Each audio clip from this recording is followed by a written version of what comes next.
আসসালামু আলাইকুম। শীতের মধ্যে রাত্রেবেলা খাসির বুড়ি নিয়ে আসলাম।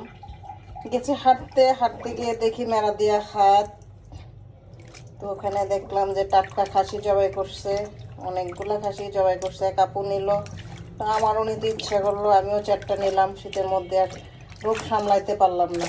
এখন তো আনলাম, এখন কিভাবে পরিষ্কার করবো? পরিষ্কার ছাড়া তো ফ্রিজে রাখাও যাবে না। এগুলো তো অবশ্যই কালোটা পরিষ্কার করে তারপরে রাখতে হবে, ফ্রিজেও যদি রাখি। তো পরিষ্কার করে কি করবো আর, দেখে লোভও সামলাইতে পারলাম না, নিয়ে আসলাম।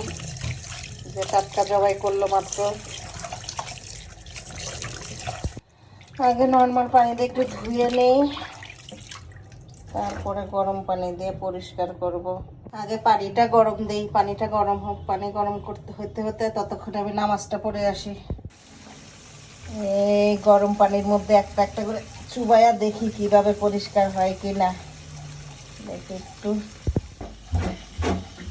হয়ে যাচ্ছে সুন্দর। ভয় পেয়েছিলাম আমি এইভাবে পরিষ্কার করব, কিন্তু হচ্ছে তো সহজে, হয়ে যাবে।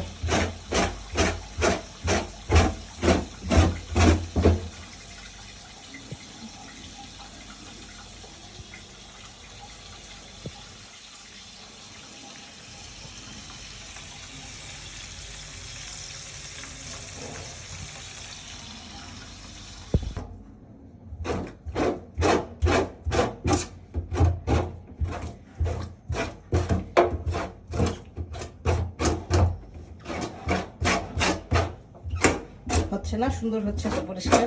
গরম পানি দিয়েছি, আমি তো ভয় পেয়ে গেছিলাম যে এত কষ্ট কিভাবে করবো। এগুলা পরিষ্কার হয়ে যাচ্ছে একদম। হাত দিয়ে দু চাকুর থেকে ভালো, একদম টান দিলে সুন্দর পরিষ্কার হয়ে যাচ্ছে। আমি তো ভয় পেয়েছিলাম, বেশি সময় তো লাগতেছে না আমার এই পরিষ্কার করতে।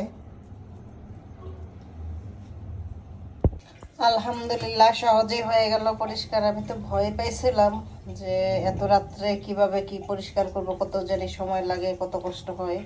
না, তত কষ্ট হয় নাই, সহজে সুন্দর পরিষ্কার হয়ে গেছে। এই আর কি।